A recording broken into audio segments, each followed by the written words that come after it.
Na Câmara de Vereadores, por exemplo, ninguém se elegia vice-presidente sem o apoio do Vavá, porque ele articulava muito bem, era um excelente articulador. É a articulação que eu vou chamar aqui de uma articulação miúda, articulação de sentar com o vereador aqui, conversar com o vereador aqui, de estabelecer uma relação de família, né? E foi o meu primeiro voto a um vereador em Feira de Santana. Ele era brincalhão, né? Agora ele tem um pouco, ele é grosseiro. Não é, eu vou dizer, que ele tem aquela parte. Faz aquilo, todo mundo tinha mesmo, mas papai falei, menino tinha aquilo. Vamos dar um esporro na gente, Tinha uma cara muito fechada, parecia homem valente. Era só uma aparência. Dival, no fundo, era um homem de um coração imenso. E eu lembro assim, quantas vezes meu pai repetia da importância de a gente ser honesto e sincero com as pessoas. Ali era amigo e pai, independente de qualquer coisa que tivesse em condições dele. Se ele pudesse resolver hoje, ele não deixava para amanhã. Era brincalhão mesmo. Todo mundo chegasse na beira dele, ele abraçando, uns dava tapa e empurrava para lá. E ele fazia era brincalhão. A brincadeira era ele flerrear com todo mundo. Tanto fazia branco como ser preto, para ele tudo era uma coisa só. Vavá Machado era um político raro. Não há a menor dúvida que Vavá foi um professor meu e de muita gente. E Vavá foi, para mim, aqui nesta casa, um professor. Distinguir a vida pessoal dele e política é muito difícil, porque é uma coisa que vai se encaixando na outra. Na sala tinha uma saída para fora de casa já. Ele saía para fumar um cigarro, para conversar com o pessoal ali no lado de fora. Depois voltava, ficava ali naquela cadeira de balanço.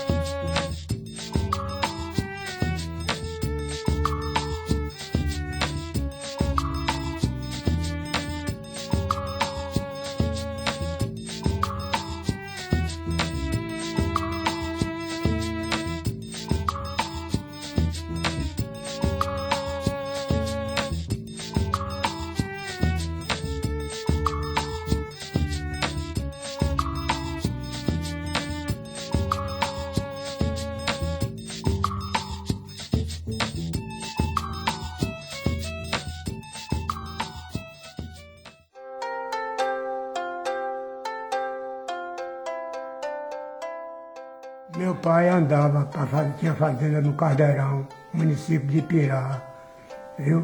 Andando para a fazenda. Então conheceu minha mãe. Aí trouxe ela para o poder dele e conviveram aí, moraram aí na fazenda. Tanto Vavá como Valentim moravam no meio rural de Gameleira. Porque ele não é filho do casal. Ele é filho de Dona Agripina.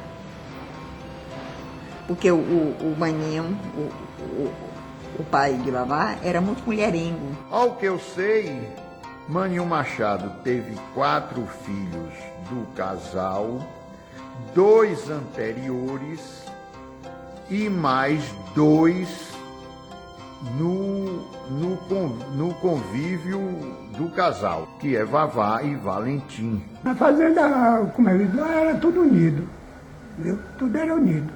Meu pai morreu, eu estava com idade de 4 anos e pouco, eu nasci em 28, ele morreu em 32. Vavá está estudando no colégio interno, naquela época, muito colégio interno. De tarde, a gente ia para o colégio, mas estudar nada era uma besteira, mas era para brincar. Aí eu não gostei, fugi. Que Vavá continuou estudando em Valentim, justamente nessa época que abandonou o colégio, ou fugiu. Quando ele saiu da escola, veio aqui para a rua, para a cidade.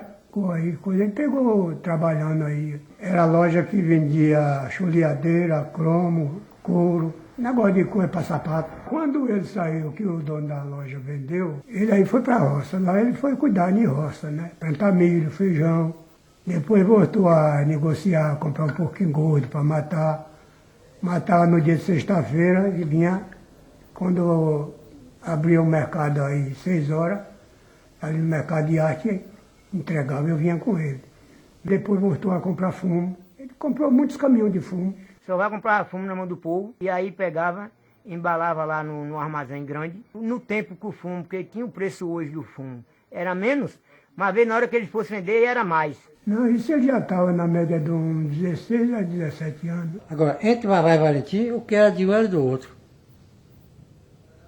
Os dois se uniam muito. Até antes de Vavá falecer, tudo que o Vavá queria na roça, o Vavá determinava que ele tomasse conta e providenciasse.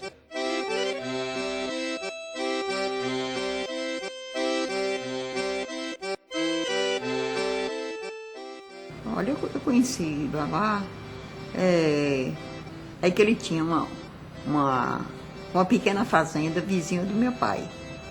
Tinha estrada, né, que ele ia para a fazendinha dele.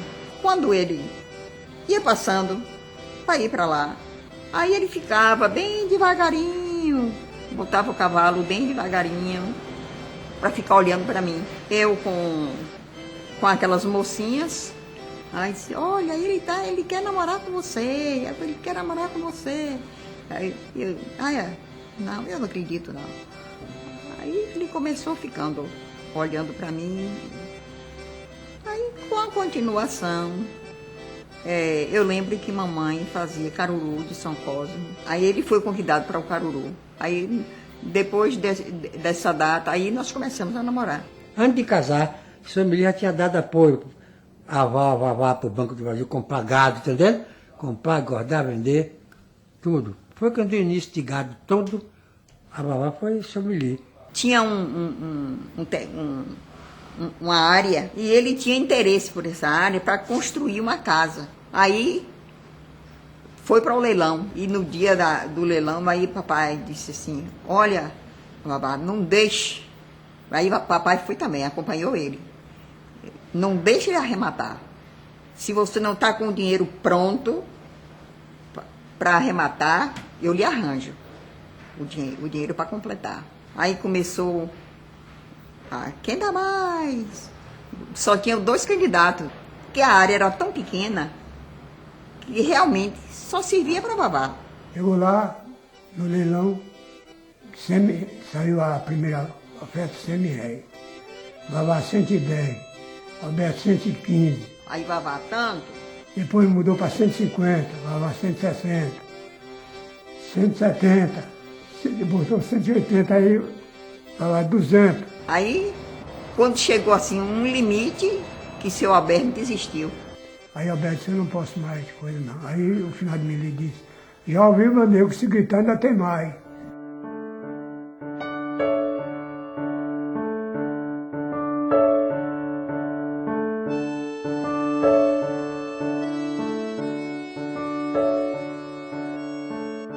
As primeiras lembranças, as mais fortes que eu tenho de meu pai, remontam quando eu tinha mais ou menos uns 3 para 4 anos.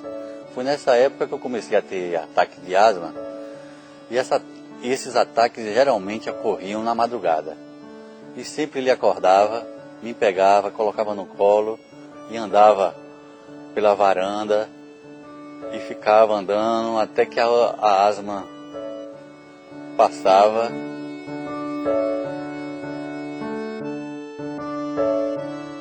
Um dia ele foi sair para andar a cavalo na fazenda, para alguma coisa, e eu queria ir. E ele disse, não vai.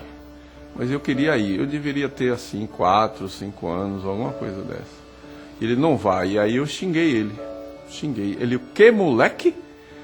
E foi atrás de mim e falou, desceu do cavalo, subiu, agora você vai. Aí falou, não quero, não vou, e chorando, e não quero. E aí ele me botou na garupa do cavalo, me fez ir com ele. Aí eu com raiva, né, chateado, escondi o braço para não abraçar ele. Pegou meu braço, me fez abraçar ele. Foi uma sensação de relação de pai e filho incrível. Aí a partir daí eu gostei demais. Aí eu gostei dele ter feito isso, né? É uma das lembranças mais fortes que eu tenho.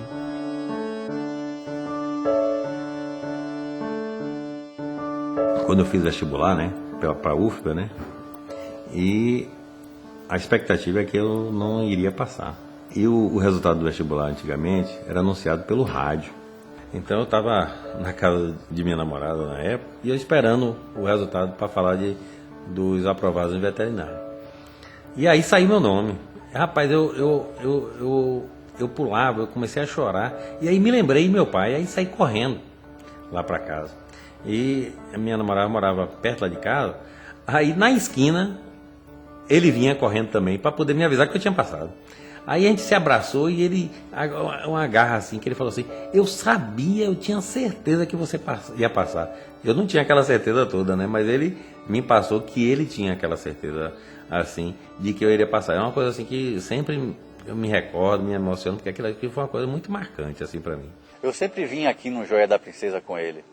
Aqui foi palco de jogos fantásticos, principalmente em 1969, quando o Fluminense de Feira foi campeão baiano.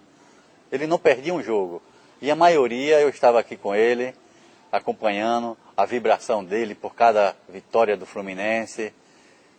Realmente ele, quando o Fluminense ganhava, ele saía, um contentamento, ficava muito feliz. E o contrário, né? O Fluminense perdia, ele realmente perdia, vamos dizer, ficava de muito mau humor. O futebol já vem da vida dele há muito tempo. Antes dele casar, por exemplo, ele, muitos anos depois que eu descobri, ele tinha um álbum de recortes, onde ele comprava revistas esportivas e recortava, principalmente notícias, fotos de jogadores do Fluminense do Rio.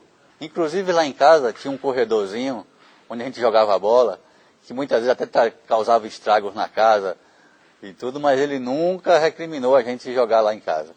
Uma lembrança bem forte que eu tenho era quando ele chegava em casa, lá em Feira, que tava os primos todos reunidos, e aí era menino correndo para tudo que era canto, porque se ele pegasse, puxava o dedo. Puxava o dedo, é.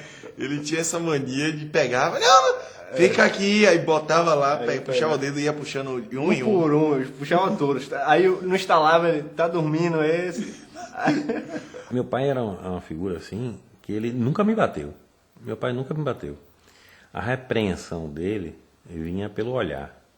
Ele não batia na gente, por exemplo, mas quando ele desagradava por alguma coisa, por uma briga, ou por uma coisa mal feita, ele lançava um olhar. Era aquela figura que adorava a televisão. Eu lembro muito do meu avô, a gente assim, na sala. Aquela sala dele era o reconto dele ali, né? Ele adorava assistir os programas, e um dos programas que ele mais gostava era o Chacrinha. E eu ficava admirado, porque Chacrinha era aquele apresentador debochado, né, que não combinava muito com a seriedade dele. Então eu achava isso muito interessante. Então esses dois lados dele eram bem...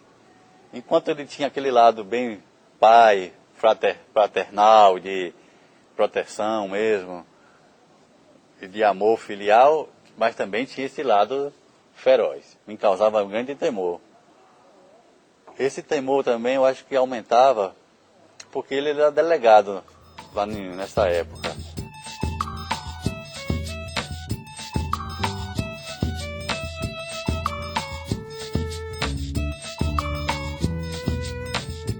Bem, eu conheci Nival Machado em Ipuaçu, distrito lá de Feira de Santana, na eleição de 1954, quando eu era candidato a vereador.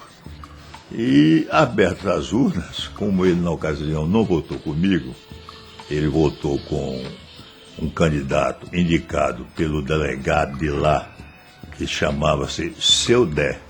Então ele era cabo eleitoral do Seu Dé. Era Manuel e o apelido era Dé. Meu avô é que mandava na política em Ipuaçu. É que o meu avô ali era o médico, era o delegado, era o engenheiro. Então, tudo que eles necessitavam, ele procurava meu avô para resolver. Ele era um delegado carismático. Era um homem que, você cometia um erro qualquer, ele então, alguém se queixava. Ele de casa mandava chamava um auxiliar dele, mandava chamar aquele cidadão que cometeu o erro lá na casa dele. Aí o sujeito vinha. Ele aí dizia, Bom, você confessa que cometeu esse erro, assim, você confessava. Aí ele põe a chave da cadeiazinha lá e entregava o sujeito. Então você vai lá, entra, fecha a porta e fique 3 dias lá. Ele está preso por 3 dias. Entendeu? Aí, resultado, ninguém deixava de ir, não. Você ia, fazia o que ele mandava. Entendeu? Ele era o dono, pode ser de dono de Ipuaçu. E você vê no tempo das eleições, era um negócio sério, porque naquele tempo era um negócio do envelope que vinha as chapas, né? E quando uma pessoa qualquer pedia o camarada para votar e que dava o voto, ele botava o voto, aí meu avô disse, ô senhor deve ver se está certo, ver se tem algum candidato que não seja seu. Era desse jeito. Aí meu avô olhava e disse, tá tudo bem. Aí, se tivesse algum ali que não fosse igual, ele pegava o dele, botava e tirava aquele que ele não era dele, né? Entendeu? Todo mundo votava com o seu 10. Então as eleições lá, a gente apanhava-se feito. Então, a primeira eleição minha de vereador, eu tive 11 votos. 11. O resto tudo foi do seu 10, os candidatos dele. Foi que ele levou 40 anos nesse poder como subdelegado. Logo no decorrer dos tempos, aí vai quando meu avô perde as eleições para João Marinho Falcão, né? E João Marinho queria que meu avô continuasse na subdelegacia. Mas João Carneiro, que era de política contra, aí exigiu que meu avô tinha de se retirar, que eles tinham de retirar meu avô, para meu avô apresentar um conhecido dele que podia assumir. Aí eu chamei meu pai, que é Antônio Menegildo, né? Para assumir a delegacia. Aí meu pai aceitou contra a vontade. Aí meu pai levou aí uns 2 anos mais ou menos. Meu pai pediu para retirar e então apresentou Dival Machado. E o Vavá passou a ser um subdelegado, agindo, via como o outro agia, e começou a agir, trabalhar de amizade com o outro e tal, e tal, e tal. E aí foi crescendo dentro de Ipuaçu. Entendeu? Aí depois tomou conta de Ipuaçu, Ipuaçu passou a ser o maior reduto dele, ali, fechado com ele. E Dival Machado sempre era o delegado também daqui, todos os problemas que tinha aqui, ele resolvia, tudo certinho. Se tivesse errado, ele ia chamar as pessoas, aquecava, tudo, não caçava confusão. Tivesse um problema de uma terra, ele ia, montado até a cavalo, voltava, ajeitava tudo. Quando ele estava errado demais, pegava a palmatória, batia no cara, prendia na beira da casa. Pronto, com 1 dia, 2 dias, ele soltava o cara, então o cara nunca mais praticava mais nada. Nas primeiras prisões que ele fez, ele prendeu um sujeito por ter roubado alguma coisa em outra fazenda. E ele pegou o cara e não tinha onde prender, né? Levou lá para a fazenda, amarrou o sujeito, só que ele amarrou com os pulsos para frente, né? E prendeu numa casa onde ele armazenava milho. Resultado, no outro dia de manhã, quando estava tudo aberto, o cara tinha fugido e ainda tinha roubado um saco de milho. Eu cheguei a presenciar muitas vezes, olhando por frestas da porta, quando ele estava com algum delinquente. Tinha pego um ladrão, alguma coisa e levava para casa. E ele geralmente tinha hora de dar os bolos, que tinha uma palmatória chamada Chiquita Bacana, que ele era o apelido dessa palmatória. Era uma palmatória, por sinal tinha até um furo no meio, né? E então, de forma que quando chegava um indivíduo lá que brigava com outro, eu sei que era ladrão, qualquer coisa, então aí ele mandava dar umas palmatoradas na mão, né? Ele falou assim, ó, essa palmatória aqui é 5 quilos, se bater na mão de um, a mão quebra. Ele falava. Mas ele, graças a Deus, nunca deu de ninguém, não. Pesada. Era pesada mesmo. Assim, uma harta assim, pesada. Foi o final desse ano que aconteceu, acho que foi um roubo que fez, e ele pegou a palmatória, e aí deu umas palmatórias dele, aí isolou até a mueca da mão. E com ele, com o tio Valentim, que esse meu tio Valentim sempre era ajudante dele, como um delegado. E toda vez que o Vavá saía, ele saía com o Valentim. Porque era tipo guarda-costa. Com delegado, uma vez dele, não tinha jeito. Não tinha quem errasse, errou mesmo. Tinha ele, o irmão dele, Valentim, tinha outro menino aí que trabalhava. Errou, mandava buscar e não tinha jeito. Enquanto ele fazia uma diligência, ele levava sempre o Valentim e não levava o soldado. Ele estava mais seguro com o Valentim ao seu lado do que com um soldado. Que o cara não queria buscar porque sabia que o cara estava armado. Ah, seu Vavá, porque o cara se manda armado. Pô, e vocês estão o quê? Foi buscar o cara e voltou sem esse fulano.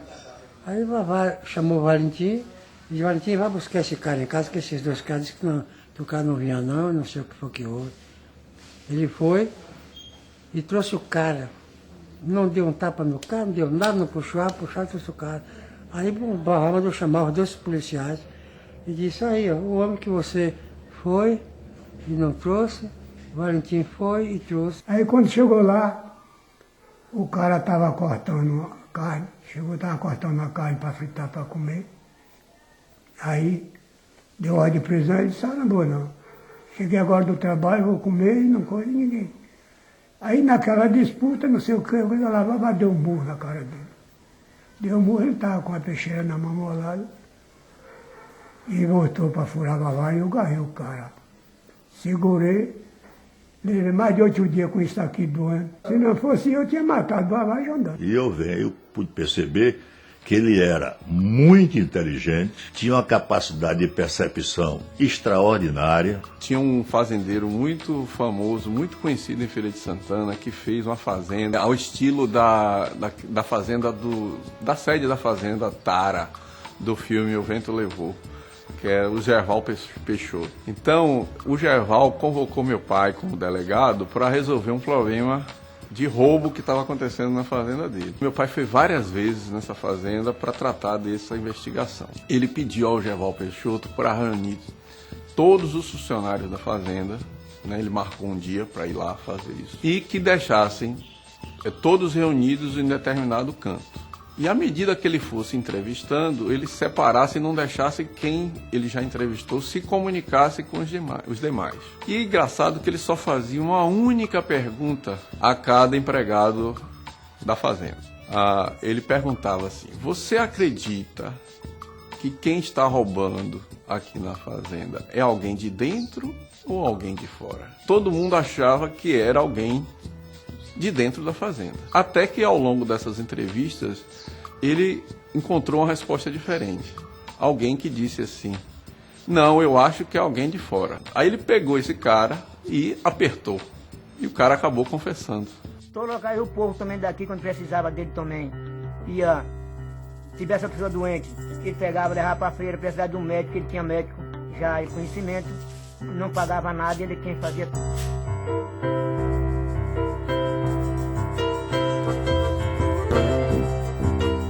João do Val era conterrâneo da gente lá, João Carneiro era. Aí quando ele se candidatou a vereador, ele chamou o Vavá para trabalhar com ele, quer dizer, negócio de eleição para ajudar, porque a gente tinha muita gente na roça que a gente conhecia. Aí fez churrasco lá pro povo, foi quando o João do Val foi candidato a vereador. Foi se aproximando o João do Val, ele apresentou o João do Val para candidato a vereador e Vavá começou a trabalhar, arranjando voto para João do Val, foi aí que começou a amizade.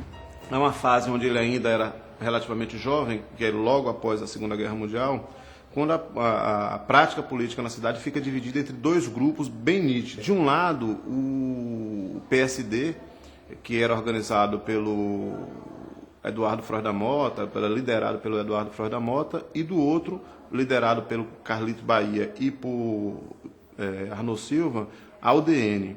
Os 2 grupos se digladiavam, eram 2 grupos que não compunham, que não faziam acordos entre si, disputaram várias eleições ao longo dos anos 50, e que culminou na eleição de 1962, a disputa entre Francisco Pinto e João do Val, um confronto no qual os 2 grupos botaram 2 candidatos relativamente jovens, quer dizer, àquela altura eles tinham por volta de 30 anos.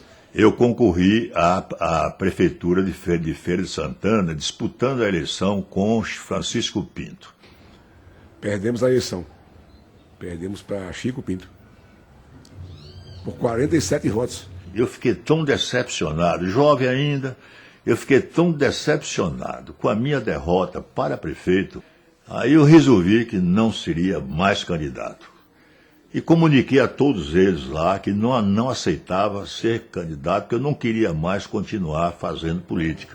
Eu aí disse a ele, disse, olha, compadre, esta altura eu já era compadre dele, eu batizei o filho caçula dele, o Edmilson. Eu aí disse a ele, digo, compadre, eu não sou mais candidato a nada, eu me decepcionei com a política e não pretendo mais continuar na vida pública.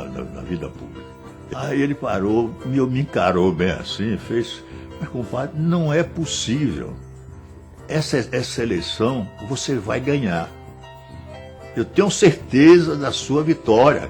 E aí começou a chorar, as lágrimas começaram a descer e aquilo me comoveu, entendeu? Pela amizade com ele, assim, me comoveu profundamente. Eu parei, pensei, aí eu, tá, compadre, você acha que eu devo entrar? Acho, compadre, você vai se eleger. Eu aí voltei e comuniquei ao pessoal que aceitava a candidatura e foi uma festa, porque eles achavam que só eu poderia ganhar a eleição. Ele aí ficou em uma felicidade rara, sorria o tempo todo e tal. E aí começamos essa campanha de 66. No início da campanha de prefeito, alguns jornalistas perguntaram ao senador João Duval, o senhor vai ser candidato a prefeito, o senhor vai contar com o apoio de quem? Ele disse, meu e do meu compadre Vavá Machado. E ninguém acreditava que João Duval seria eleito, e João Duval começou a campanha e se elegeu prefeito de Feira de Santana. Tinha a eleição de João Duval, agradeço também muita coisa que o Vavá fez por ele. Trabalhou muito na política. Ele se elegeu, ele foi vereador durante 30 anos. Ele se elegeu a primeira vez só com os votos de Poçu, porque naquela época os votos eram pouco, né? Não é como hoje, essa disputa que existe é completamente diferente, né? Bom, o Vavá Machado, seu Dival Machado, como nós todos tratávamos aqui, começou o seu mandato como vereador em 1967, quando ele foi eleito pela primeira vez, e por aqui ficou por 7 legislaturas consecutivas. Na 5ª legislatura, ele foi eleito presidente da Câmara.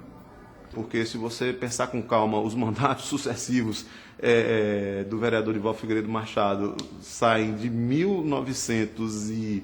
sai da década de 1960, né? E, repare o quanta coisa aconteceu, se estende pela década de 1980, aí ele se reelege em 1988 e se reelege em 1992, inclusive chegando a disputar muito bem a presidência da Câmara de Vereadores mais uma vez. Então é uma trajetória, portanto, que sobrevive a esses grandes fenômenos nacionais, e acho que é importante frisar isso, porque nós temos, infelizmente, a tendência de, ao construirmos avaliações acerca de determinados mandatos populares que são conquistados, de pensar que esses mandatos são conseguidos ou foram eleitos pelo carisma ou foram eleitos pelo poder econômico. O vereador em questão não se inclui em nenhum dos dois grupos. A explicação para a sobrevivência desse mandato não deve ser encontrada nesses dois extremos do poder econômico ou da atividade de discurso, deve ser encontrada exatamente na existência de uma rede de figuras que tem com ele uma relação baseada quase que exclusivamente na amizade. Dival era leal aos seus amigos, aos seus correligionários, aos seus eleitores, ao seu partido. É um político que nasce dentro de localizado dentro de um determinado agrupamento, e, aliás, todos os seus mandatos foram conseguidos com votação popular. Todos eles foram a partir de agrupamentos que se desenvolviam dentro desse mesmo grupo político, todos eles, sem uma só exceção. E ele marcou a sua trajetória de vida pela lealdade. Primeiro ao seu grande amigo e compadre João Duval Carneiro, mais do que isso, defendendo com unhas e dentes um segmento da sociedade que ele apoiava, no distrito do seu coração, onde ele nasceu. Dival ia viajar, a primeira pessoa que ele participava não era nem a Lourdes, esposa. Doutor João. Ele não se chamava do João. Do João, eu vou viajar pro sertão, para a fazenda. João Duval que sabia. Se João Duval ia viajar, o pai do Vavá, era uma amizade intrínseca. E Dival tinha muito poder que ele foi, nesse período, presidente da Câmara, em que o governador da Bahia era seu compadre, velho amigo e camarada, João Durval Carneiro. O prefeito de Feira tinha sido eleito, no mesmo período, José Falcão da Silva, seu amigo pessoal, e ele, portanto, presidente da Câmara, que era um homem poderoso. Vavá, eu já tinha dito que era um touro que não tinha consciência da sua força. Mas não é, talvez não fosse no ponto de vista econômico. Eu falei isso mais no ponto de vista político, porque ele poderia ter sido até prefeito de Feira de Santana. Uma certa feita, aqui teve um político do Rio, e ele disse assim: legislativo igual de Feira poucas vezes se encontra. Dival era o líder. Mas chegamos a uma condição de sermos considerados a melhor Câmara da Bahia, depois do Brasil. Tinham sessões regulares, às vezes praticamente a semana toda, e ele estava lá em todas. Ele nunca faltou, ele sempre repetia isso com muito orgulho, que ele nunca faltou uma sessão na Câmara Municipal. E esses mandatos, eles ganham grande repercussão, mandatos semelhantes ao que nós estamos tratando aqui, ganham grande repercussão porque consegue fazer essa intermediação. Não tem como acessar o Estado, mas você tem um intermediário para fazer o acesso ao Estado. Cumpriu, ou melhor, cumpre, até nos dias de hoje, uma determinada função. E Dival era muito procurado. Eu me lembro das romarias de pessoas que iam ao seu gabinete. Ele atendia a todos e a todas respeitosamente. Ele era vereador, mas a qualquer momento que você chegasse no gabinete dele, na Câmara de Vereadores, o gabinete estava cheio de gente. E ele sempre atendendo. Eu cheguei lá umas 2 vezes, entrava assim, estava assim de gente no gabinete dele. E ele procurava atender todo mundo. É preciso que o eleitor tenha no seu candidato uma pessoa da confiança da sua, aspas, família, né, do seu agrupamento, do seu lugar. É preciso que o eleitor se reconheça no seu candidato e que quando for necessário uma ação desse candidato, no sentido, já investir de mandato popular, no sentido de facilitar alguma atividade de Estado, de conseguir, vá que seja um emprego, de conseguir um atendimento médico, a gente precisa falar de um Estado que é extremamente frágil. Está falando aqui de um Estado extremamente frágil. É preciso que esse eleitor se sinta confiante em fazer essa discussão, em fazer esse pedido, em fazer essa solicitação para o seu candidato. Por exemplo, uma pessoa estava doente, ia lá e dizia a ele que fulano está passando mal. Aí ele ia, botava no carro e levava para o hospital.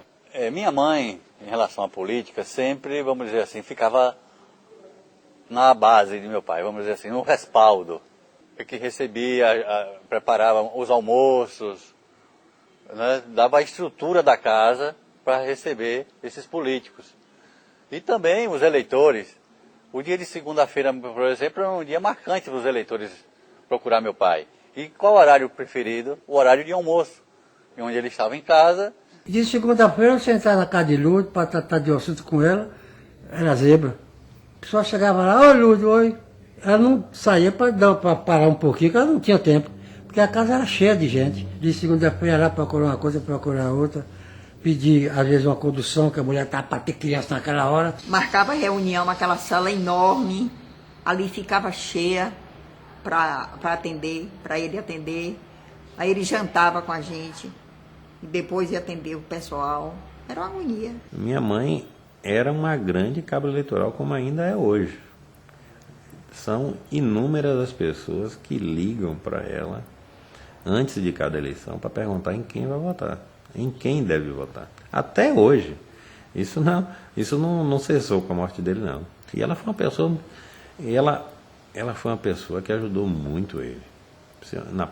Tanto na parte pessoal mesmo, assim, de enfrentar, de vencer, como na parte política. E ela é incansável, né? Ela trabalhava até meia-noite, 1h da manhã. Meu avô recebia todo mundo muito bem. Apesar de estar ali, de estar em casa, de ser final de semana, mas ele estava ali, ele estava recebendo as pessoas, ele conversava, ele prometia. Era gente, era mesmo, então dizer, o homem não dava tempo de dia. De noite o povo que morava na cidade ia para casa dele, só não ia 10, 11 horas, 12 horas da noite, 1h da manhã. Eu acho que nem tomar café, nem tomar direito. Isso era cigarro, fumando cigarro. Gostava de fumar um cigarro. Pedindo exame para filho, outro exame, outro para isso, outro eu quero um emprego. E aí ele tinha que arrumar tudo.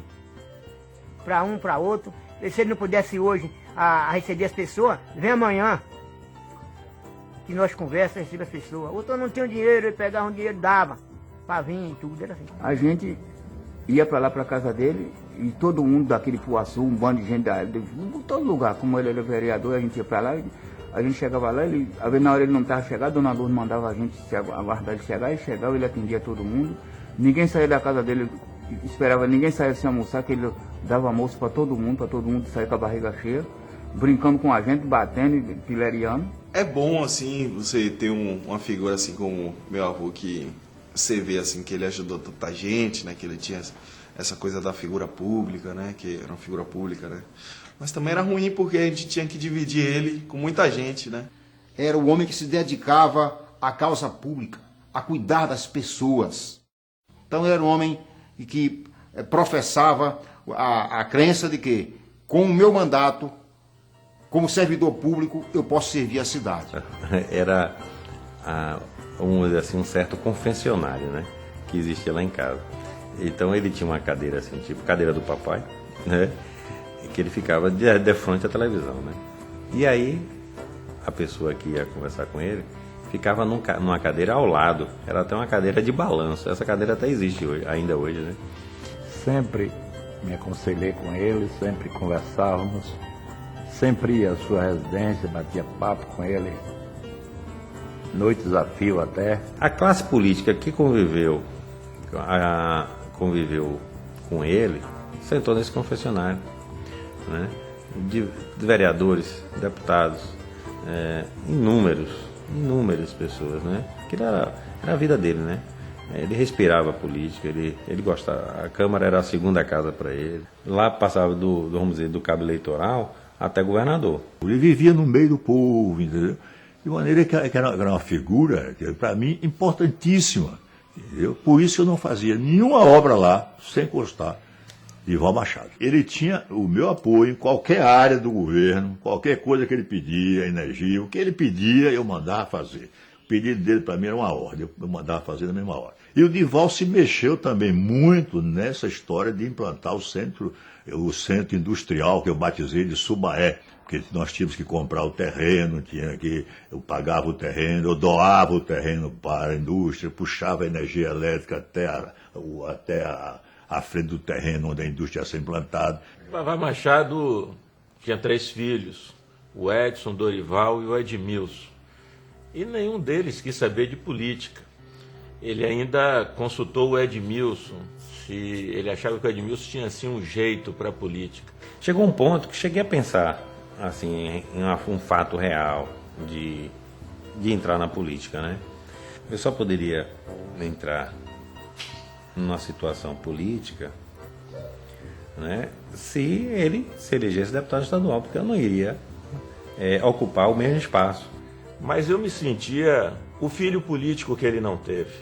Nenhum dos seus filhos se envolveu em política. Eu ficava encabulado, assim, eu ficava me perguntando, né, por que naquela, vamos dizer assim, uma certa romaria ia lá em casa, né, para se aconselhar. Ele era um oráculo, né, para todos os políticos que entravam. Todos esses que entravam, muito novos na Câmara de Vereadores, eles tinham em Vavá Machado uma referência de como proceder. Meu pai, ele só estudou até o primário. Ele só estudou até o primário, mas ele tinha uma leitura fantástica e tinha uma escrita excelente. Então, na realidade, a formatura dele foi uma formatura política e uma formatura da vida, né? E eu aprendi muitas coisas, especialmente com o Dival. Impetuosidade. Vamos fazer? Vamos. Vamos fazer? Vamos. E para mim serviu como um professor. Eu que tenho na vida pública também mais de 30 anos, mas aprendi muita coisa com o Dival. Eu fui a Vavá, disse, Vavá, Eu só peço voto para você, mas meu nome é vereador, tá na chapa. Se sair 0, vai ser uma brincadeira comigo muito grande do vereador 0. Eu vou pedir uns votinhos para mim, tudo bem? E Vavá disse, ótimo, rapaz, você já me ajudou muito, pede uns votinhos lá. Deu risada com aquela história e eu fui pedir uns votos. Foi minha primeira eleição em Feira de Santana. Em 1988, eu sou eleito vereador de Feira de Santana para o meu primeiro mandato, havia completado 24 anos, e Vavá Machado já estava na Câmara de Vereadores desde a década de 60. No dia da posse, eu então esperei para saber onde era que Vavá Machado sentava, para que me sentasse ao lado dele, pela sua experiência. Eu repito, novo, 24 anos, e sentei ao lado de Vavá Machado. E quando eu sentei ao lado dele, perguntei a ele, ele disse, não se preocupe não, meu filho, que eu lhe ensino.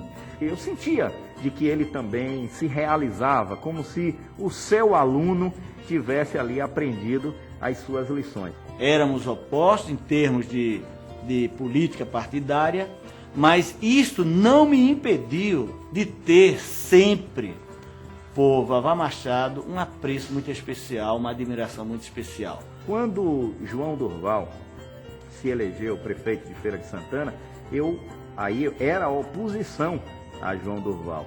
E Divaldo Figueiredo Machado era governo, pelas ligações com o seu compadre.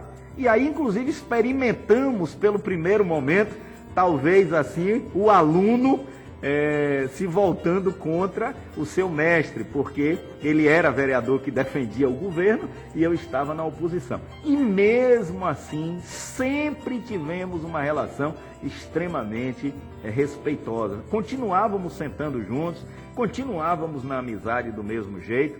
Eu acho que Divaldo estava acima da legenda dele, do partido que ele foi candidato tantas vezes. Ele estava acima disso. Ele foi sim um bom articulador político, porque muito dificilmente alguém se elege presidente da Câmara sem ser amiguinho do prefeito. Ele não era, ele só foi o único prefeito que foi amigo dele objetivamente foi João Durval, ou grande poder econômico. Ele não tinha nenhuma das duas coisas. Eu não tomava nenhuma atitude política em Feira de Santana sem consultar Vavá. Então, às vezes, nós estávamos no plenário e ele sempre criava essas situações e dizia, olha, eu vou sair aqui, vou me ausentar, vou tomar um cafezinho, estou com dor de cabeça. E exatamente era nesse momento em que ele pensava as decisões a serem adotadas e depois chegava no plenário e nos orientava. Porque não é a articulação do grande discurso, da defesa do grande projeto, né? É a articulação que eu vou chamar aqui de uma articulação miúda, articulação de sentar com o vereador aqui, conversar com o vereador aqui. Divaldo, quando queria falar com alguém, com algum companheiro, ele passava assim por disjunto, encostava o ouvido, encostava a boca do ouvido de alguém e dizia, eu estou no gabinete lhe esperando. O camarada ia para o gabinete, ele aí dizia o que queria. Mas ele nunca falava em voz alta para que todos ouvissem, não. Primeiro ele ia combinar. O que é que você acha? Ele era o homem do que é que você acha. Ele se dava bem com a oposição, não tinha problema com a oposição. Ele dialogava até muito mais com a oposição, com a bancada do governo, até do que eu próprio. Quando o ânimo, inclusive, se acirrava, ele entrava no cenário como bombeiro. Ele entrava exatamente com a sua experiência e aí acalmava, pedia que a sessão fosse suspensa e aí Vavá então vinha e dizia, olha, vamos fazer assim, assim. Ou seja, ele sempre tinha uma estratégia. Tem um capítulo, ou talvez uma página, foi exatamente no início da década de 80, quando Luiz Gonzaga, o rei do Baião, por indicação de um dos então vereadores de Feira de Santana, ele que solicitou, indicou à Câmara de Feira de Santana o título de cidadão feirense para Luiz Gonzaga, o rei do Baião. O presidente da Câmara, no período, era exatamente Vavá Machado. E foi de um brilho muito intenso.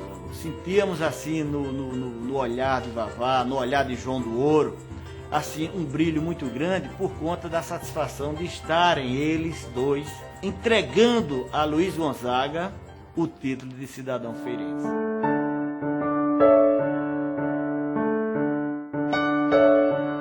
quando eu fazia Pedra do Cavalo, quando eu construí o complexo de Pedra do Cavalo, tem um rio, e o rio passava juntinho à antiga vila de Puaçu, chamava de Gameleira, entendeu? Então, o rio passava aí. E quando havia chuvas muito fortes na região, esse rio enchia, ele me lembrou que eu poderia fazer uma nova sede para o distrito de Ipuaçu. Eu então pedi a ele para reunir o pessoal. Eu digo, você faz o seguinte, convida o povo lá de Ipuaçu, leve para a igreja, o distrito era pequeno, né? E o leve para a igreja e converse e peça a opinião deles. Ele aí fez todo esse trabalho. Foi lá, olhou e tal, escolheu a área exata para fazer a sede de Ipuaçu. Houve muita resistência dos moradores, mesmo porque eles não acreditavam que o local iria ser realmente inundado com o projeto da barragem Pedra do Cavalo. Dival Machado era o intermediário entre o povo e o governo, mesmo porque o pessoal não tinha acesso de falar com o governador, que na época era o senhor João Durval, e seu Vavá sempre fazia isso, levava as necessidades daquele povo ao governador. Um pedia a outro, Vavá, lá não tem um prédio, outro, eu Vavá, fez no fulano, não fez lá. E longe para o menino estudar. Vai, Vavá, do mesmo jeito de novo, fazer um prédio aqui, outro fazia lá. Ô, Vavá, não tem um posto.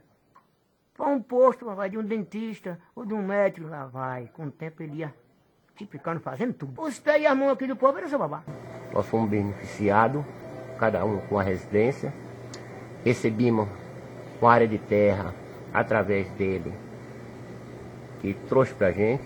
Recebemos dinheiro para poder fazer roça através dele, com o Dival Machado. Aí ele veio e disse, olha, compadre, o pessoal quer que faça uma igreja lá também.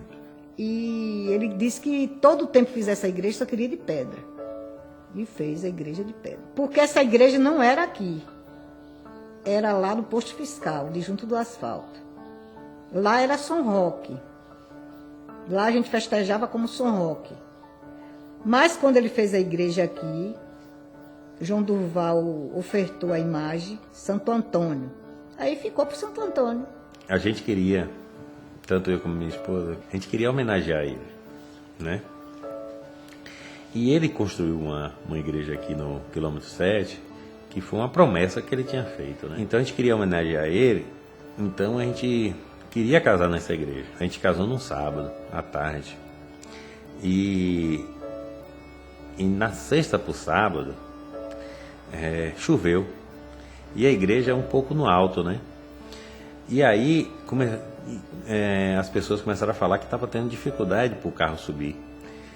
Aí minha mãe preocupada, ele disse, eu boto cada um dentro do carro e subo aquele negócio, mas o casamento vai ter lá de qualquer jeito. Ele dizia assim, a igreja é do povo, mas a igreja, que era Senhor dos Passos, não queria assim, que só do povo, queria que passasse o papel, não é? Assim, dar como uma escritura da igreja, que fosse da Senhor dos Passos. E ele não queria dar. Eu sei que depois ele passou. Eu fui para visitar ele, que estava doente. Aí eu lembrei que devia pedir à igreja, falar da igreja. Aí falei, ô seu Vavá, sobre a igreja, eu vim lhe visitar, eu nem ia falar isso, mas estou aproveitando para lhe falar. Aí ele olhou para mim e disse, a igreja de novo. Aí ele disse, estou pensando. Aí eu falei, se o senhor não quer doar a igreja, então dê a gente para fazer uma padaria, que pão lá está muito caro, e a gente vai fazer uma padaria. Aí ele deu risada e falou, Ilza, agora a igreja é com Lourdes, não é comigo. E aí Dona Lourdes se responsabilizou e deu a igreja a nós, passada pelo papel para a igreja de Senhor dos Passos. Meus filhos, né, e alguns filhos de meus irmãos, nós batizamos lá, na igreja, né, e também como homenagem a ele, né, homenagem à comunidade, né, na qual ele nasceu, se fez homem, se fez político. Ele era assim, espécie de um assistente social, de um conselheiro.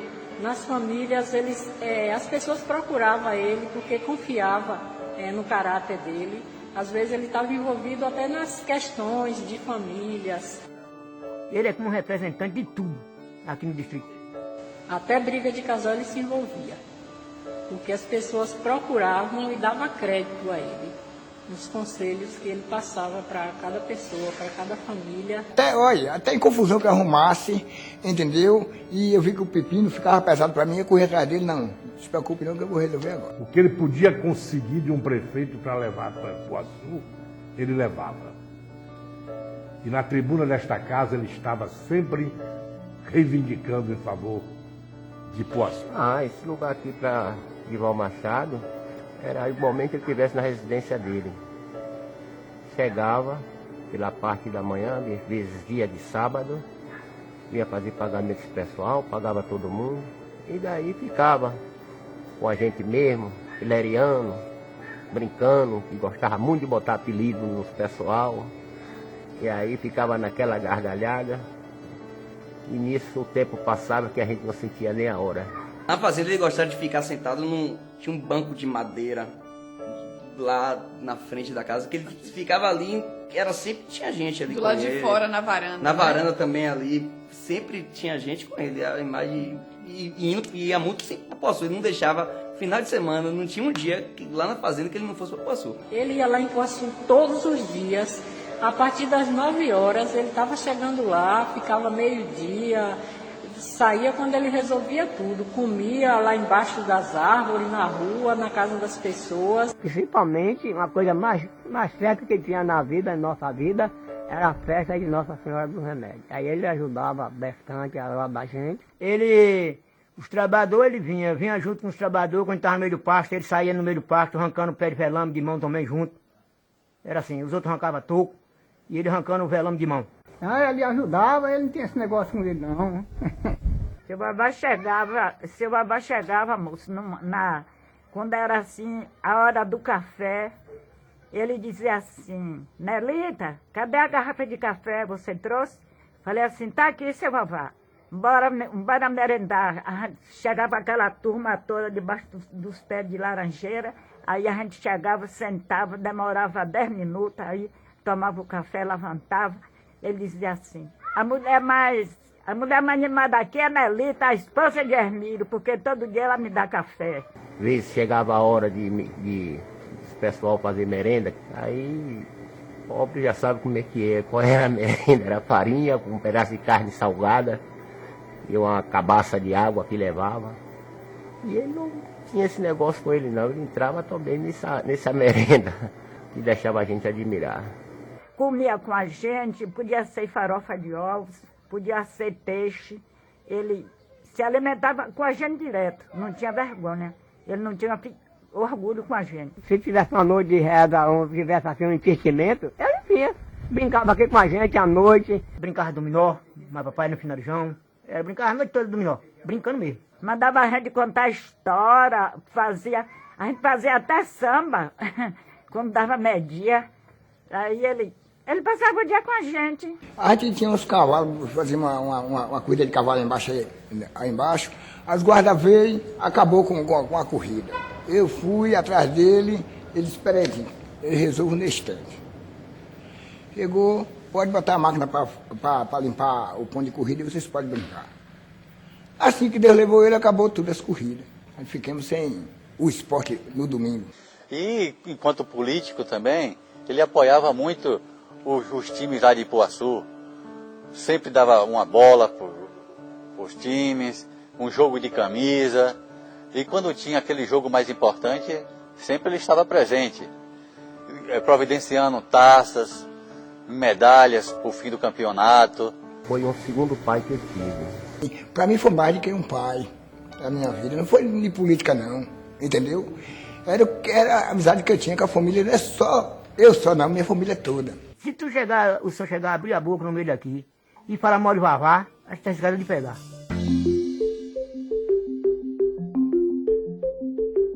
Vavá, ele era um homem, sempre foi um homem sempre fechado, mas sempre brincalhão. Era caçoando e dando um tapazinho, mas na brincadeira, né? Na brincadeira. Dava aqueles tapinhas e se rindo, alegre. Não, mas aquela brincadeira que ele tinha mesmo, aquele é brincalhão. Tinha vezes que eu ia pra Câmara, ficava lá batendo um papo com ele, aí chegava um cara, assim, me dê logo uma ambulância aí, que minha mulher tá tendo filho. Ele disse, quem é o filho? É teu, ué? Teu o quê, rapaz? Tu com um cara de corno dessa? Ele tem essas brincadeiras, mas também o cara já sabia que ele reclamava, brincava assim, não achava nada ruim. Ele tinha essa brincadeira. Ele diz, olha, fulano pediu a condução aqui para você ter criança. Esse filho, diga ele aí na cara, se esse filho não é de fulano de tal. Ele tinha essa brincadeira, viu? Ele dizia, mas vovó, tu é doido? Doido o quê, rapaz? Não tá vendo na cara de corno aí, não? É assim. A brincadeira dele é que é o seguinte, ele chamava você moleque, chamava de ladrão, bateu cachorro, dava tapa, e naquela correria de amizade. A brincadeira dele, ele brincava com coisa, mas sempre na brincadeira de amizade, de não ter desconsideração das pessoas, nem de preto nem de branco. Ele chegava, dava uns tapas assim nas costas do pessoal. O pessoal, eu perdi até o ar, né? Mas eu falei, pronto, agora vai ter coisa. Não, mas as pessoas se sentiam abraçadas com ele. E ele perturbava muitas pessoas, né? Pegava um ponto ali daquela pessoa e ficava batendo naquilo, brincando, né? E isso eu herdei dele, né? Isso aí. Ele me chamava, sabe como era o nome que ele me chamava? Antônio Testadura e Antônio Monstro. Podia estar no meio, acho que podia estar no meio do governo. Ele chamava Antônio Manso e Testadura, porque eu não tinha boca para gravar ninguém. É por isso que ele botou meu nome, Antônio Manso e Antônio Testadura. E eu já tinha prazer dele me falar assim. Ele chamava, ele botou um ditado, eu fiz na canela de aço, ele ficou o meu nome. Na boca dele, canela de aço, então toda vez que ele mandava um recado, a canela de aço com minha cara, eu ia atender o chamar lá. Porque ele achava que no meu tempo eu andava muito, não cansava, não dizia a ninguém que ele estava cansado, não esmurecia de viajar nem de pé, nem montado, nem meia-noite, nem terça-noite, e todo mundo me botou esse nome por isso. Ele me chamava, era seu Nelito, chamava Nedina ali, a mulher que o senhor estava lá, que ela está em cima da cama com o pé doente, ela chamava o seu Nedinho. Ele tinha mania de chamar os netos por um apelido, né? Não era Tampinha, ô Tampinha. Eu era a Pititica de vovô. Aí ele vinha e me abraçava e dizia, Pititica de vovô, Pititica de vovô. Mas eu sei, minha mãe me contou, quando eu era pequeno, eu tinha perna torta. Aí meu avô olhou aquilo, perturbado do jeito que ele é, ele não resistiu e falou, esse moleque é zambeta, Minha mãe ficava danada, né? Porque chamar o filho de zambeta, minha mãe não aguentava, então... Um apelido que ele botava, que não ofendia ninguém, que ele fazia botar aquele apelido na brincadeira, sabe? E quando ele estava em vapor, se polícia com ele, que se ele se zangasse que o cabelo arrupiasse, ele já dava para escumar aqui pelo canto da boca, coisa que ele não levava desaforo para casa. Ele não levava desaforo, ele era um bom amigo, uma boa pessoa, mas se ele se irmasse com o que ele tivesse de dizer, ele dizia, e quando ele começasse com o cabelo ficar todo rupiado, que ele pegasse com aqui pelo cantinho da boca, podia sair de cor com um negócio... Não... Ele brigava aqui e esporreteava aquele negócio e tal. Aí eu falei, ixi, o negócio hoje tá azedo, o negócio vai pegar. Mas era aquela hora, quando ele encontrava eu falando, o que tá fazendo nada, vamos aqui, carregava uma pessoa, dava um café, dava um guaraná, acabou. Daqui a 5 minutos ele estava abraçando, estava dando risada com aquela mesma pessoa. Eu ficava assim, aquele negócio pra mim eu ficava assim, nossa, mas você estava zangado no instante, como é que agora tá dando risada? Ele não andava zangado. Ele é uma pessoa assim, ele não andava zangado. Eu falei assim, aí eu dizia, por que o senhor está zangado? Ele dizia, hoje eu estou zangado. Aí eu falava assim, você não quer um cafezinho não? Pega ali. Aí ele tomava o café, aí passava, aí com pouca hora, ele ia na beira da gente, ele fazia a gente contar casa, ele fazia a gente contar história, ele já gostava. Mas ele zangava, xingava, porque o povo fazia muita fofoca, né, sobre a política. Mas sempre quando procurava, ele me atendia. Assim, um pouco de valentia, né? Ele dava uma bravura, aí quando sentia que ele estava bravo, o nego ia logo se saindo. Mas aquilo era fogo de palha, naquele momento acabou. Mas passava. Aí ele só lembrava da política, né? Você não vota pra mim, o que é que você veio fazer aqui? Aí eu dizia, vim sim. O senhor quem disse que eu não voto pro senhor? Eu voto sim. E o senhor vai me dar o que eu quero. Eu tava valentia mesmo com ele. Ó, não faça... Ó, vá-se pra merda. Aí eu, que nada, quem nunca viu autoridade da merda a ninguém? Coisa feio. Isso fica feio pro senhor é autoridade. O que é isso? Quem nunca viu autoridade andar de fofoca? Deixa de ser fofoqueiro. Aí ele voltava, eu não tô fazendo fofoca, é que me contaram. Eles, então fique com os fofoqueiros, e eu já vou me embora, eu não vou votar nada, viu? Aí ameaçava também. Aí quando chegava no dia da eleição, é que ele me chamava e dizia, e aí, Ilza, vai votar ou não? Aí eu dizia, ó, eu vou colocar seu número e vou botar meu nome pro povo saber que foi eu que votei. Não, você não é doido, assim não fica nulo. Eu digo, então, o senhor vê como é que faz. Aí eu votava. Porque ele era assim, mas o coração era ótimo. E de vez em quando deixava meu carro na casa dele e ia com ele, porque ele é que sabia para onde que ia me levar. Ele dirigia de uma forma assim que muito peculiar, digamos assim. Negócio de quebra-mola, isso aí, para parar para quebra-mola, isso não era com ele.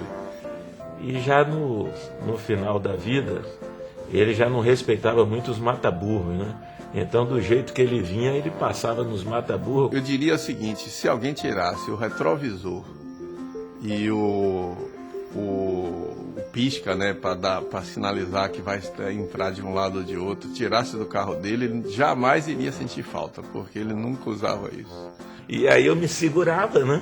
Eu me segurava, mas não falava nada, né? Pelo respeito que tinha a ele, mas do jeito que ele vinha, tinha um mata-burro bom, mas tinha outros que estavam já mais afundados, né? Então, do jeito que ele vinha, ele passava pelo mata-burro, né?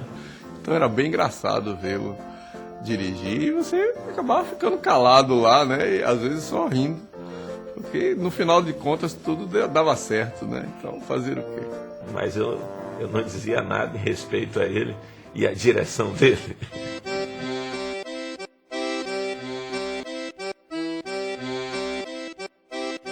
Ival era essencialmente um namorador. Era um bonachão. Era namorador, quem é que não gosta da fruta? Mas teve um negócio que ele teve um namoro lá com Clarina, e então ele tinha uma transação com ela, caiu no ouvido de Lourdes. Aí, eu acho que ele ficou pensando que foi eu que tinha contado a ela, né? E eu não estava sabendo de nada. Alguma vez vi sua esposa, tia Lourdes, se queixar disso. Até me falou assim diretamente, mas eu não tinha nada a me meter. Disse, não, é isso mesmo, tia, e tal, isso passa, e essa coisa toda, né? Eu nunca vi dizer que eu trabalhava praticamente ao lado dele. Ele dá uma cantada assim, não, vou fazer isso para você, tem que fazer uma gracinha. Esse tipo de coisa eu nunca ouvi ele dizer. Quando era jovem, ainda era gente mais boa ainda, andava doido para namorar com a irmã minha. Conhecia, não era mulher nenhuma. Ele era namorado da minha irmã, ele gostava da minha irmã. Ela chama Dina. Namorava assim, né? Antes de casar. Foi antes, ele moderno, jovem. A gente ia pra festa, ele também ia, chegava lá, dançava com ela. Eu dançava com ele também. Chegava assim numa festa, ele gritava assim, Nelita, Tina, eu tenho muitas amigas aqui, muitos amigos. Falei assim, muito bem, seu fulano. Nós estamos aqui felizes.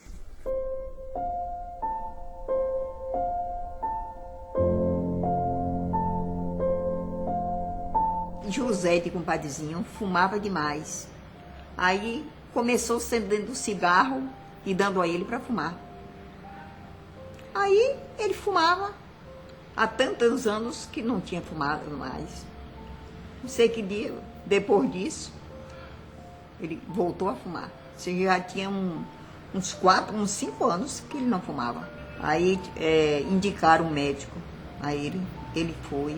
Quando fez a radiografia, era uma úlcera enorme. Foi assim um pouco difícil pra gente ver tudo isso, né? Então, Ele tinha uma mania, ele sentava e a mão dele ficava assim, já com o dedo. E o já cigarro assim, acendendo. do dedo do cigarro já. Sem cigarro ele já ficava com a mão assim já. Ela estava com um problema sério no coração. Porque disse que é umas veiazinhas bem miudinhas que a gente tem aqui embaixo do coração. A fumaça do cigarro secou aquelas veias. Aí ele disse, ó, ele vai morrer dormindo. E não aconteceu isso. Na hora que ele teve a crise para morrer, aí ele começou a vomitar sangue, dando aquelas golfadas. Eu peguei a toalha e botei aqui. Aí já foi direto para UTI. Quando foi, isso era 4h30 da manhã. Quando foi 11 horas, ele faleceu. 26 de fevereiro de 2001 ele faleceu. O dia a gente se encontrou lá, né, na casa de minha mãe e meu pai, e a gente viu ele estava super batido na época, né. E a gente resolveu vir dormir na fazenda, os 3 irmãos, né. E quando foi assim, de manhã, estávamos nós 3 aqui reunidos, e aí chegou a notícia de que ele tinha falecido, né. Aí eu me lembro assim que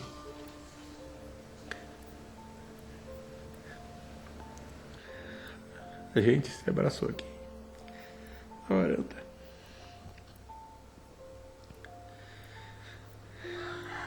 E aí passou o filme, né? Na cabeça da gente. Tudo aquilo que ele significou, né? Mas foi assim, um dia assim que nós 3 ficamos muito unidos mesmo, né? E aí fomos tomar as providências, era um pós-micareta, né? Era quarta-feira de cinza de micareta. Eu era presidente da Câmara de Vereadores. Cuidei de determinar, abrir a casa para velar o corpo de Vavá. Antes dele falecer, eu tive algumas vezes em feira, eu ia lá, ia procurá-lo e tal, e conversava com ele. Ele sabia que não ia escapar e tal, entendeu? Até que, inesperadamente, eu recebi o aviso que ele tinha morrido e corri para a feira para o sepultamento dele, né? E teve muita gente presente, bastante gente, muita gente dá os relatos deles, sobre tudo aquilo que ele tinha feito por eles, né? Isso amenizou muito a nossa perca, o nosso sofrimento, né? E quando nós estávamos saindo da sepultura, teve um senhor que chegou, que marcou demais. Ele chegou assim, peraí, vocês não podem sair daqui sem eu falar alguma coisa sobre esse homem. Esse homem, ele arranjou emprego para muita gente da minha família. Ele me ajudou em tanta coisa. Foi escola que ele arranjou para meus filhos. Foi tanta coisa. Vocês não podem sair daqui sem saber o quanto eu sou agradecido a ele, o quanto ele fez por mim. Então, aquilo ali foi muito marcante para mim. Foi a primeira pessoa que eu vi que morreu assim, que eu tava vivo, me recordo que morreu e eu convivia, né? E também que eu fiquei muito, muito emocionado foi quando ele foi ser sepultado de fato. E aí era tanta gente em torno, eu tava assim, ainda com os discursos que as pessoas falavam, né? Porque quero fazer uma palavra pra Vavá. E isso me emocionava. Eu comecei a ter um pouquinho a dimensão do que meu avô era. Foi um choque muito grande, porque eu gostava muito de Vavá. Não só tinha como tio, não, tinha como um amigo. A Vavá deixou muitas saudades. Não somente para a família dele, mas para a família de Feira de Santana. Meu avô se foi e eu não conhecia mesmo muito ele, e eu queria conhecer mais. E sabe aquela coisa, vovô já foi embora. Só em ele ficar tantos anos doente e um político nunca visitar, isso me marcou muito. Quer dizer, que ninguém sabia, eles não sabiam. Quer dizer, porque Vavá perdeu a política, não quiseram mais saber dele, não teve um político que visitasse. Eu tenho fé em Jesus que meus filhos não vão seguir política. Eu falava muito com ele. Agora você vê esse pessoal da roça, que eram os cabos eleitorais dele, e visitava ele direto. Eu fiquei acompanhando da doença até a morte dele. E me traz muita recordação. Quando eu me lembro, então, vejo alguém falar do nome dele. Do modo que era ele, todo mundo tinha prazer de ver ele vivo. Todo mundo se compadeceu pela morte dele. Eu sinto assim mais esse vazio da presença, né? Ele era um elo de ligação de todo mundo, assim. Eu acho que quando ele estava vivo era mais forte. Que era muito forte, assim, o ritmo da casa, né? Organizado de acordo com a chegada dele e tal. Eu já chorava, minha filha. Chorei tanto. Eu fui pro funeral dele. Todas as trabalhadeiras dele foi gente. Eu senti uma dor muito grande, assim, com a perda, mas eu lembro que me marcou muito, foi uma vez que a gente foi na fazenda e que a gente foi embora.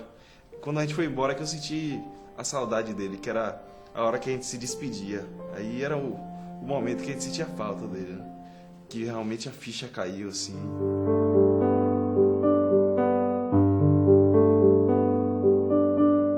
Em agosto do mesmo ano, nós lhe prestamos uma das mais justas homenagens que podia se prestar a um vereador desta casa.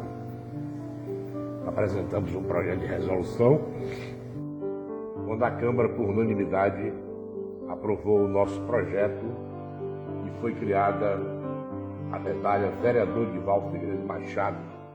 Homenagem a quem faz parte da história parlamentar do município. O ex-governador João Durval, vereador por 2 vezes, recebeu a medalha das mãos da viúva de Dival Machado. O advogado Hugo Navarro, que também recebeu a homenagem, lembrou o passado, destacando a participação de Vavá Machado na vida feirense. Vereador por 7 vezes, 29 anos de serviços prestados. O presidente da Câmara ressaltou que a medalha presta uma justa homenagem a Dival Machado. Aí eu comecei a perceber mais profundamente ainda o peso que ele tinha como homem público. Com quantos vereadores Feira de Santana já passou por Feira de Santana, na Câmara, e meu pai é que foi escolhido. Que honra, né? Que reconhecimento. Quando a Câmara adquiriu um prédio anexo, onde hoje funciona o gabinete dos vereadores, eu vim a plenário e fiz a proposição para que aquele prédio recebesse o nome Vereador Divaldo Figueiredo Machado, o que foi de imediato acatado, aprovado por unanimidade, por entender ser uma das mais justas e merecidas homenagens que a Câmara de Feira de Santana poderia prestar a um homem público que passou aqui por esta casa no exercício de vários mandatos e que deixou, acima de tudo, um legado de respeito, de bom trato aos seus colegas, de comportamento na vida pública, de posições políticas claras, características hoje cada vez mais raras. Nessa inauguração, né, estava o prefeito, o presidente da Câmara, e todo mundo fez questão que a família estivesse presente. E eu fui ouvindo aqueles discursos ali, né, sobre por que quem era Dival, por que tinha dado o nome daquele anexo ao nome de Dival Machado, né, e eu vi aquele discurso, o prefeito dizer que foi o primeiro emprego, né, que ele teve, foi meu pai que arranjou, o presidente da Câmara dizer que sentou a primeira vez junto dele, que ele ensinou ele a ser vereador, o outro que entrou e foi eleito líder no primeiro mandato porque meu pai indicou. Então aquilo tudo, eu fiquei ouvindo tudo aquilo. E à medida que eu ouvi aquilo, veio uma compreensão global. Né? Naquele momento ali eu compreendi que meu pai não podia nunca ser só da nossa família. Ele pertencia a uma cidade. O legado que ele deixou foi o legado da honestidade, da honradez, da seriedade. Homem de palavra, daquela moda antiga, e quando dava uma palavra sustentava até o fim. Aqui discutíamos votações, às vezes os vereadores mudavam de opinião, mas se ele dissesse que votaria no projeto, até o último momento ele se mantinha firme naquela votação. Quando a gente vê hoje tanta coisa acontecendo, a gente vê tanto noticiário, tanta coisa, tanta falcatrua, tantas pessoas ser político para poder se dar bem, entendeu? A gente olha assim e fala assim, nossa, quantas oportunidades pode ser que ele tenha tido e ele não fez, porque a vida dele mostra isso. O que nos marca mais aqui como servidor público era a forma correta, a forma correta com que ele administrou a Câmara. Eu que tenho 42 anos de serviço público, presenciei perfeitamente a trajetória política de Dival Machado, aqui na Câmara, e me emociono muito, porque tinha com ele uma relação muito próxima, de amizade. Vavá faz parte da história política de Feira de Santana, que fazia a boa política, que fazia a política com decência, com honestidade e com respeito. Era uma referência para mim, do ponto de vista político, do ponto de vista pessoal, do ponto de vista moral. Era um exemplo de pai, de homem público. E chegar à condição hoje de ser vice-prefeito de Feira de Santana, seguramente muito me ajudou a convivência e a experiência de ter convivido durante 6 anos com o Vavá Machado. Eu sempre que estou envolvido numa campanha, eu sinto falta de Vavá Machado, pelo seu exemplo, pela sua lealdade, pela sua solidariedade, um dos maiores homens públicos que Feira de Santana teve, uma pessoa que eu vou trazer na minha lembrança e no meu coração sempre. Um dos homens públicos que passou por esta terra, repito, que deixou a sua marca como político, como legislador, como líder político, como liderado de todos aqueles que conviveram com Vavá Machado, com Dival Machado, com seu Vavá. Cada um tinha uma maneira de tratá-lo, mas indistintamente todos o tratavam com muito respeito, com muita reverência. Mas era um respeito assim natural, como disse assim, é meu pai ali, é meu amigo, entendeu? Então era uma coisa assim que isso eu testemunhei muito, né? Muito. De coisas pessoais a coisas públicas, né? Ele conhecia, ele olhava para você, sabia o que você estava pensando, o que você queria, e o seu desejo. Ele chegava assim, batia um papo com ele tinha aquela filosofia, com o cigarrinho aqui na boca. Devagarzinho ele ia chegando, conversando, sentava, ele não falava alto, ele não dava grito, não. O Vavá tinha uma beleza de alma, que ele sentia o que o outro estava sentindo. E é engraçado que eu vejo meu avô como uma pessoa simples, muito simples. E eu acho isso muito legal, porque eu gosto de pessoas simples. A morte de seu Vavá, para as pessoas lá de Puaçu, provocou um vazio imenso. Até hoje, esse vazio não foi preenchido por nenhum outro. Eu acho que foi, como os políticos dizem, eu acho que aquela cadeirinha de balanço também era única, né? Era só ele realmente que ocupava. A gente nunca esquece. Nunca esquece dele, não, de jeito nenhum. É Vavá Machado. Então é por isso que eu falo, morre o homem, mas fica o nome.